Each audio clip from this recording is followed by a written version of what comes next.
আসসালামু আলাইকুম রহমতুল্লাহি বারাকাতু।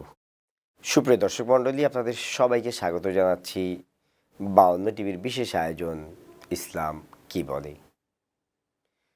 আমরা রোজা রাখি, সেহরির পর প্রায় সবাই আমরা ঘুমিয়ে। অনেকেই প্রশ্ন করে থাকেন, ঘুমের মধ্যে আমি খেয়েছি, এতে করে আমার রোজা ভেঙে গিয়েছে কিনা। একটি সন্দেহ সংশয় মনের ভিতর থাকে। এই সন্দেহ দূর করার জন্যই আজকের আমাদের এই আয়োজন। আসুন জেনে নেই ইসলাম কি বলে। হযরত আয়েশা রাদিয়াল্লাহু আনহা থেকে হাদিসটি বর্ণিত। তিনি বলেন, রাসূলুল্লাহ সাল্লাল্লাহু আলাইহি ওয়াসাল্লাম বলেছেন, ৩ ব্যক্তির কাছ থেকে আল্লাহ কলম উঠিয়ে নেন। ১ নাম্বার ঘুমন্ত ব্যক্তি, যখন সে জাগ্রত না হয়। ২ নাম্বার নাবালক ব্যক্তি, যতক্ষণ পর্যন্ত সে বালেগ না হয়। ৩ নাম্বার পাগল, যতক্ষণ পর্যন্ত সে সুস্থ না হয়। এই হাদিসটি থেকে আমরা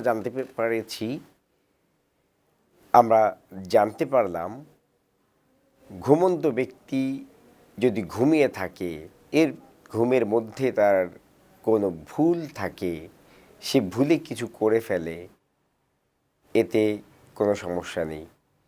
আরেকদিকে যে ব্যক্তি ঘুমিয়ে আছে, ঘুমের মধ্যে খাওয়া, এটা তো সে বাস্তবে খাচ্ছে না, স্বপ্নে খাচ্ছে। স্বপ্ন আর বাস্তব দুটো এক জিনিস নয়। স্বপ্ন তো স্বপ্নই, স্বপ্ন দুনিয়া এবং আখেরাত দুটো থেকেই মুক্ত হলো স্বপ্ন। আমি স্বপ্ন দেখেছি, স্বপ্ন দেখে আমি খাচ্ছি। আপনি ঘুমের মধ্যে যতই খান, কোনো অসুবিধা নেই। আবার কেউ যদি ঘুমন্ত অবস্থায় ঘুম ঘুম ভাব করে সে কিছু খেয়ে ফেলে, এতে করেই কিন্তু তার রোজা ভেঙে যাবে। কিন্তু ঘুমিয়ে সে স্বপ্নের মধ্যে খাচ্ছে, এতে তার রোজার কোনো ক্ষতি হবে না।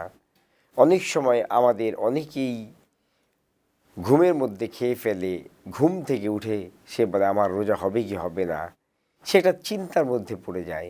না, এতে আপনার কোনো অসুবিধা নেই। আপনি ঘুমের মধ্যে খাচ্ছেন, খেয়ে ফেলেন, কোনো অসুবিধা নেই।